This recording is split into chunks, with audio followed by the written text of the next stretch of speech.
Welcome to Your Money. I'm Ali Velshi. As 2008 draws to a close, we find Detroit's automakers continuing to struggle. The federal government is stepping in, doling out $13.4 billion in federal loans to General Motors and Chrysler, with 4 more to follow in the spring. Now, this comes just after all 3 automakers announced plans for extended shutdowns of their assembly lines across America for the holiday season. They're doing that to conserve cash. Now, for the moment, Ford is in the best shape of the 3. We'll hear from Ford's CEO, Alan Mulally, in just a bit. Christine? Thanks, Ali. I'm Christine Romans. President Bush explained the immediate need for the bailout loan on Friday.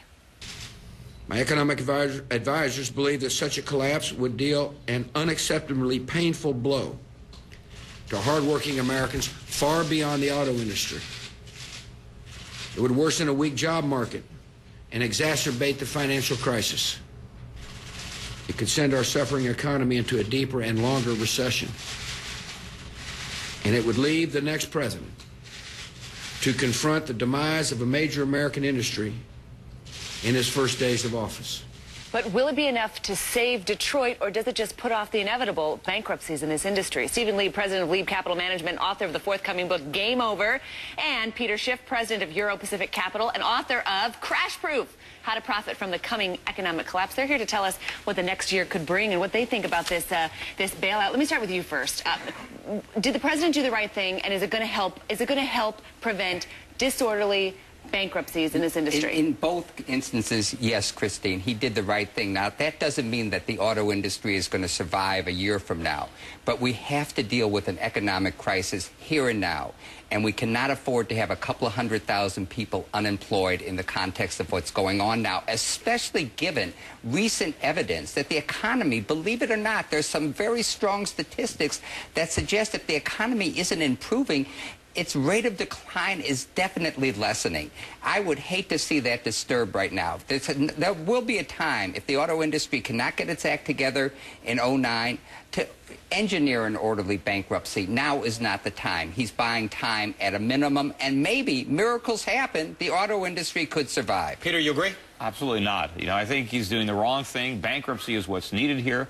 We need a legitimate restructuring. We need to allow market forces to operate. We don't need government intervention. These companies... The president actually said that in his comments. He said, normally I would not want to intervene. Well, normally I would let market forces take their, under ordinary circumstances, I'd let market forces play out, but these are not ordinary circumstances. Well, that's a bunch of nonsense, and he's buying into this, the nonsense from the auto executives and the auto labor union.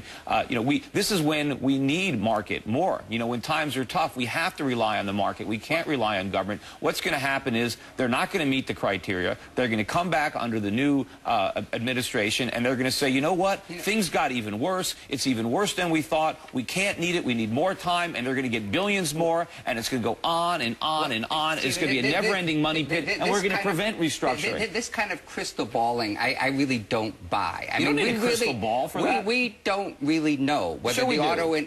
How do you know? What do you mean? These guys have been losing money for years. I know. How do you know that the economy won't recover? How do you know the economy won't recover next year? It can't recover. Well, the government's making it worse. Give me one example of a depression in the history of modern capitalism. What are you laughing at? I haven't even asked the question. Because I know what you're going to say. Give me one example of a depression in modern One. Well, look at Argentina. Yeah, they came out. Well, they came out with courtesy of the government. No. That one example of where a country came out of a depression. Peter, let me finish talking. I'm just asking a simple question.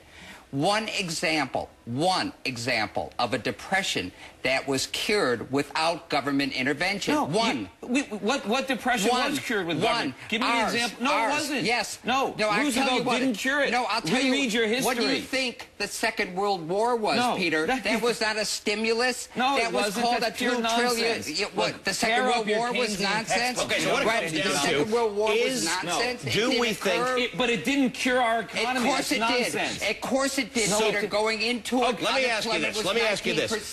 Do we think I won't confuse you we with the could facts, no, we could have got out of it without a war? How? What? There was So you no think evidence. wars are positive? No. You think wars help us? No, I never said that. I asked you a question, Peter, and you haven't answered I have yet. answered it. No, you haven't. Okay, if you let stop me ask you a talking for a question. second, stop talking. No, because you won't answer my question. There's never been a depression that was cured by government. Peter, The Great Depression. No. And the stimulus can was you get out called of this the war. without? Can you get out of this situation that we're in without government intervention right now? How? Yes, we One can. example. Will you be quiet for a second? Look, the Great Depression was caused by the government. The bubble in the 1920s was caused by the government. The Peter, government what exacerbated bubble in the 1920s the other stock than the market. stock market? That was caused by the Federal Reserve. And when it Right. burst, the government interfered. Hoover and then Roosevelt created the Great interfered by Depression. trying to step Steve, away. Okay, so Steve, you what's have the- no idea what you're talking No, about. I do. You had a 50% rally. I'm going to in figure out for the two of November. you what the answer is then. So you're saying, Peter, no government intervention. Right. At this point, let everything happen as it will. The is what you're government saying. is in the process of creating something far worse than the Great Depression. We are going to have hyperinflation. Our economy is going to be completely ruined. Our currency is going to be destroyed